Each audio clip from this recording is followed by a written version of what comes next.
అదరకొట్టే కారం రంగు రుచి ఆచి కారం పొడి. సత్యనారాయణ స్వామి పుణ్యక్షేత్రం అన్నవరం మరోసారి వివాదాల్లోకి ఎక్కింది. ప్రసాదం కౌంటర్లో ఎలుకలు తిరగడంపై ఆలయ అధికార యంత్రాంగం యాక్షన్ షురూ చేసింది.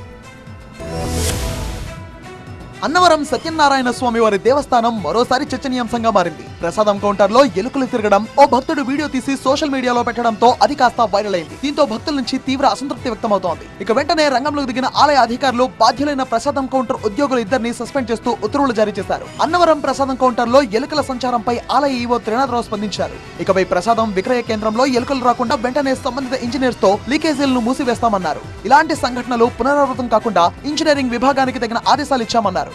ఏదైనా అక్కడ ఏంటంటే హైవే కానుకుని ఉన్న టెంపుల్ ఇది, దాని నుంచి ఎలక్ట్రికల్ రావడానికి అవకాశం ఉంది. ఈ విషయం తెలిసిన వెంటనే సంబంధిత ఇంజనీరింగ్ వారిని పంపించి లీకేజీలన్నీ అరెస్ట్ చేయించడం జరిగింది. ఇక ముందు అలా జరగకుండా ఉండడానికి అన్ని ప్రతిష్టమైన చర్యలు తీసుకోవడం జరిగింది. పవిత్ర క్షేత్రంలో ఇలాంటి ఘటనలు జరగడం బాధాకరమంటున్నారు భక్తులు. ఇక నుంచైనా ఆలయంలో నిరంతర తనిఖీలు జరుపుతూ తప్పులు జరగకుండా చూడాలని కోరుతున్నారు.